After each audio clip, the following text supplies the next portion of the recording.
আমের সিজনে অনেক রেসিপি তো বাড়িতে বানিয়ে সবাইকে খাওয়ালে, একবার এই আমের ভাপা সন্দেশটা বানিয়ে দেখো, দুর্দান্ত লাগে খেতে, যেই খাবে সেই প্রশংসা করবে। Hi guys, welcome back to my channel. আবারও নতুন একটি রেসিপি নিয়ে তোমাদের সামনে হাজির হয়েছি। আশা করি সবাই ভালো আছো, আমিও ভীষণ ভালো আছি। তো আমের সিজন তো প্রায় শেষের দিকে, তাই আম থাকতে থাকতেই এই দুর্দান্ত রেসিপিটা তোমরা একবার বাড়িতে বানিয়ে নাও। খুব সহজ সিম্পলভাবে দেখাবো, আশা করছি তোমাদেরও খুবই ভালো লাগবে। স্কিপ না করে ভিডিওটা পুরো দেখো, আর ভালো লাগলে অবশ্যই একটা লাইক, বন্ধুদের সাথে শেয়ার করতে ভুলবে না। আর চ্যানেলে যারা নতুন বন্ধু এসেছে অবশ্যই কিন্তু চ্যানেলটিকে সাবস্ক্রাইব করে পাশে থাকা বেল আইকনটি প্রেস করে দেবে, যাতে আমি কোনো ভিডিও আপলোড করলে সেটা তোমাদের কাছে সবার প্রথম পৌঁছে যায়। নরম তুলতুলে আমের সন্দেশ বানানোর জন্য কি কি লাগবে প্রথমে দেখে নেব। প্রথমে দেখো, আমি একটা বড় সাইজের আম নিয়েছি। তো তোমরা যতটা পরিমাণ বানাবে সেই হিসেবে কিন্তু আম আর ছানাটা নিয়ে নেবে। আর এখানে আমি 1 কিলো দুধের ছানাটা খুব ভালো করে ধুয়ে নিয়ে ভালো করে জল ঝরিয়ে নিয়েছি। ছানাটা কিন্তু আমি বাড়িতেই বানিয়েছি, তোমরা চাইলে মিষ্টি দোকান থেকে কিনে এনেও বানাতে পারো। এবার অন্য একটা পাত্রে আমি 250 গ্রামের মতো গরম দুধ দিয়ে দিলাম। দুধটাকে খুব ভালো করে ফুটিয়ে নিয়েছি। এখন এখানে অ্যাড করে দেব গুঁড়ো দুধ। এই ক্রিমটা দিয়ে সন্দেশটা বানালে সন্দেশটা খেতে আরও বেশি টেস্টি হয়, তবে তোমরা চাইলে শুধুমাত্র কনডেন্স মিল্ক দিয়েও বানিয়ে নিতে পারো। তো এখানে আমি বড় চামচের 3 থেকে 4 চামচের মতো গুঁড়ো দুধটা দিলাম। আর চিনিটা অ্যাড করেছিলাম, সেটা আমি বলতে ভুলে গেছি, 2 চামচের মতো চিনিও আমি এখানে অ্যাড করেছি।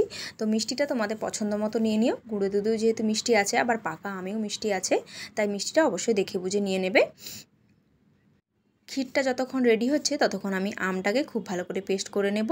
তার জন্য দেখো, আমটাকে খুব ভালো করে কেটে নিয়েছি। এবার ছোট ছোট টুকরো করে মিক্সার জারে দিয়ে দিচ্ছি। আর এই আমের সন্দেশটা বানানোর জন্য গ্রেটার দিয়ে গ্রেট করলে কিন্তু হবে না, মিক্সার জারে খুব ভালো করে এটাকে স্মুথ একটা পেস্ট বানিয়ে নিতে হবে। তো আমি ছুরির সাহায্যে এভাবে কেটে নিচ্ছি, তোমরা চাইলে চামচ দিয়েও কেটে নিতে পারো। এখানে পুরো আমটাই কিন্তু দিয়ে দিতে হবে, যতটা আম নিয়েছি, মানে আঁটি থেকে কাচিয়েও আমি এখানে দিয়ে দিলাম। তো এবার খুব ভালো করে এটাকে পেস্ট করে নেব।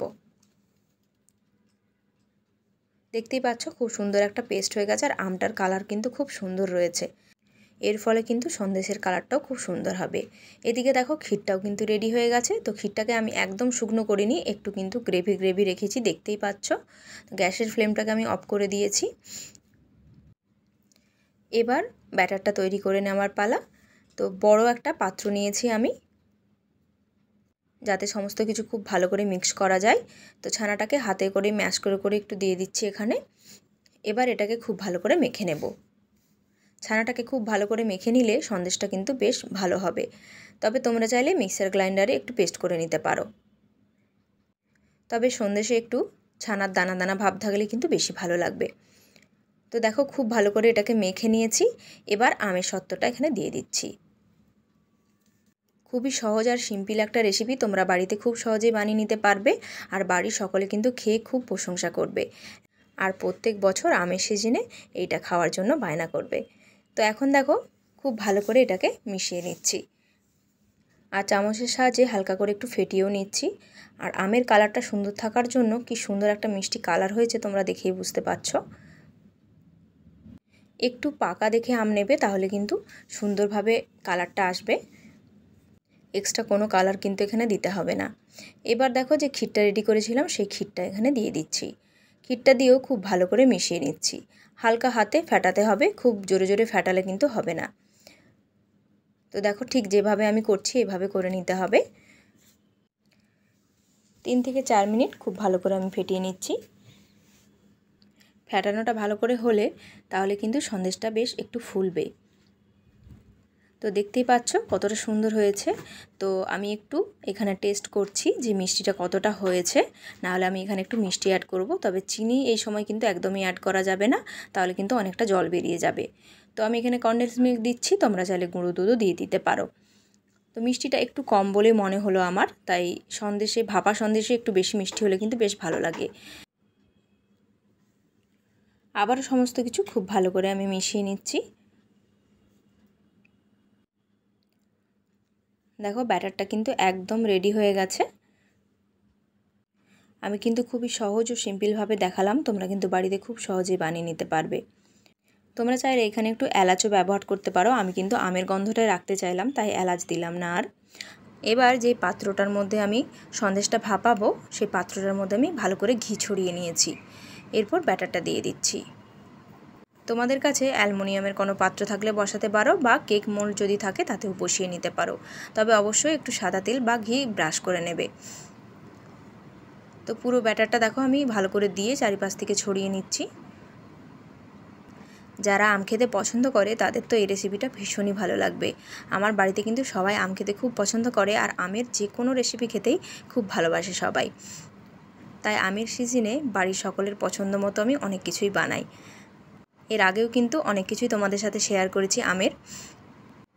তোমরা যারা নতুন বন্ধু এসেছো তারা কিন্তু সেখান থেকে দেখে নিতে পারো। অল্প একটু পেস্তা বাদাম উপর থেকে ছড়িয়ে দিলাম আর একটু জাফরান ছড়িয়ে দিলাম। এবার এটাকে ভাপিয়ে নেওয়ার পালা। তো প্রথমে আমি একটু জল হালকা গরম করে নিয়েছি, এখানে আরও কিছুটা জল আমি অ্যাড করে দিচ্ছি, তবে বড় কড়াইয়ের মধ্যে বসাতে হবে। একটা স্ট্যান্ড দিয়ে দিলাম, তো স্ট্যান্ডটা যেন ডুবে থাকে এরকম জল দিতে হবে। এরপর দেখো সন্দেশের ব্যাটারটা আমি দিয়ে দিচ্ছি, তারপর একটা ঢাকা দিয়ে দিলাম। তো ঢাকাটা যাতে টাইট থাকে তার জন্য আমি একটা নোড়া উপর থেকে দিয়ে দিচ্ছি। যে কোনো ভারী জিনিস তোমরা দিয়ে দেবে যাতে কোনো রকমভাবে হাওয়া না ঢুকতে পারে। এরপর ওপর থেকে আবারও একটা ঢাকা দিয়ে দিলাম যাতে কড়াইটা খুব ভালো করে হিট হতে পারে চারিপাশ থেকে। প্রথমে আমি 5 মিনিট হাই ফ্লেমে কুক করে নিয়েছি, তারপর 15 মিনিট একদম লো ফ্লেমে রেখে দিয়েছিলাম। তো এখন একটু চেক করে নেব যে ঠিকমতো হয়েছে কিনা। চারিপাশটা ফুললেও মাঝখানটা কিন্তু হয়নি, তাই জলটা কমে গেছিলো, জলটা আরও একটু দিয়ে আরও 15 মিনিট আমি একদম হালকা আঁচে ভাপিয়ে নিলাম। মোট কিন্তু আমার 30 মিনিট লেগেছে, একদম হালকা আঁচে ভাপিয়ে নিতে হবে এটা। আর দেখো নড়ার উপরে কতটা জল জমেছে, এই জলটা কিন্তু ওই ব্যাটারের উপরে পুরো পড়ে যেত। তাই অবশ্যই একটা টাইট দেখে ঢাকা দিতে হবে যাতে জলটা উপরেই থাকে। আর দেখো এটা সুন্দরভাবে কিন্তু চারিপাশ থেকে কুক হয়ে গেছে আর হালকা হালকা কিন্তু ছেড়ে আসছে, দেখতেই পাচ্ছ সুন্দরভাবে কিন্তু ভাপানোটা হয়েছে। তো একটা চামচের সাহায্যে তোমাদেরকে দেখাচ্ছি, দেখো উপর থেকে কিন্তু যেই ঘিটা ছড়িয়েছিলাম ঘিটা উঠে আসছে, তার মানে এটা কিন্তু সুন্দরভাবে রেডি হয়েছে। তবে এখনই কড়াই থেকে তুলে নেব না, একটু ঠান্ডা হয়ে যাবার পর তারপর কিন্তু তুলব। আর এখন দেখো 5 মিনিট পর আমি তোমাদেরকে দেখাচ্ছি যে কতটা সুন্দরভাবে এটা জমাট হয়েছে। আর এটা তোমরা ফ্রিজে রাখার পর সার্ভ করতে পারো, সেটা বেশি খেতে ভালো লাগে।